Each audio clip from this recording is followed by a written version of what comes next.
I know this isn't a gear review channel for the most part, but I feel like this is important. What I'm about to show you completely changed my workflow and has made doing actual video projects and videography projects for clients way easier, way simpler, and way better. This is the OSee T5 Plus. This monitor boasts a 5.5-inch screen and is 1,000 nits. That's almost as bright as a smartphone. It covers 100% of the sRGB color space and 98% of the PC DCI color space.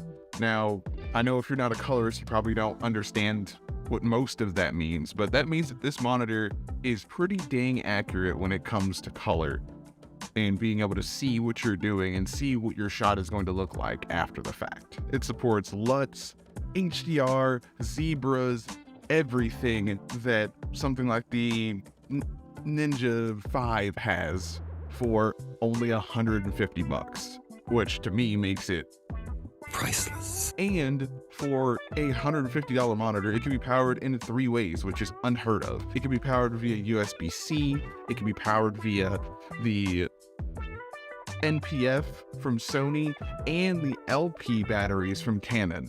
So you really have a million options of powering this thing. Also, a feature that I really like that I haven't seen on a lot of low-end monitors like this, or low-cost monitors like this, is that you can actually use a DTAP with it. You can battery out to your camera, so you don't have to have multiple batteries. You can just shove on the Sony LP batteries and run it just with that. Run your camera with that, run everything. And if you get a DTAP splitter, you can run literally everything off of it and just have one setup, one rig with one battery powering everything, almost like how you do with V-mount. And speaking of V-mount, you can V-mount to Sony NP and just power everything that way with the battery out on this and the battery out on the dang V-mount battery. So this is an incredible monitor for $150. When it comes to things like LUTs and D-logging and all of that, this monitor has all of that too.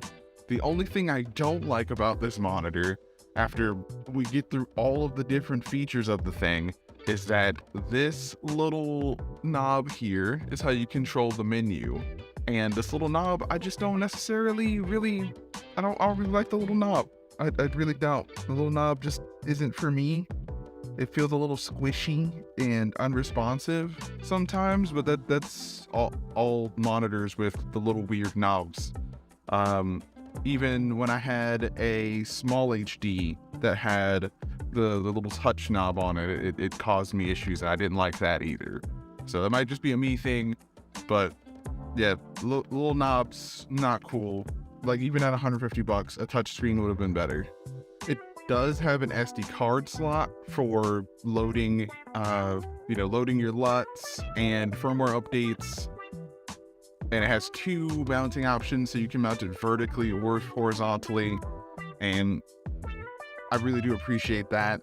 The HDMI port is recessed, which is fucking perfect and incredible, because I hate when the HDMI port is just dangling out the side and you can knock into it and tear it apart and ruin the monitor or ruin your cable or ruin your camera because it's not secured well enough.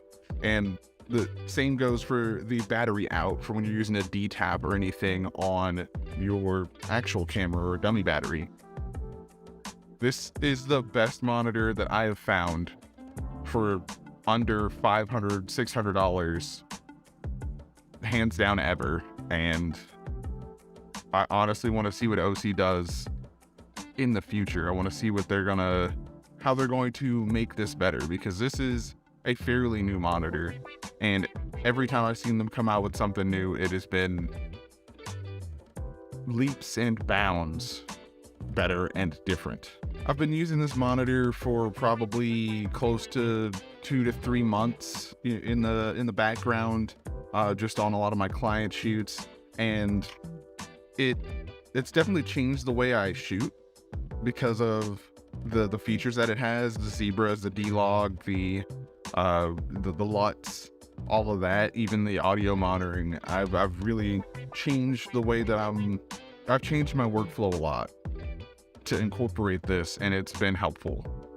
So if you are in the market for a monitor, or your pockets are itching and burning for a new piece of gear, grab yourself one of these OSee T5s and a camera cage and go to town. It's worth it. Trust me, it is worth it.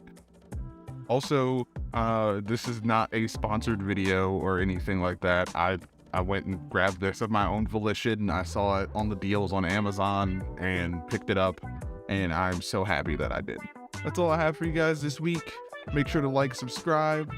Let me know what you want to see next, and I'll see you in the next one. Peace.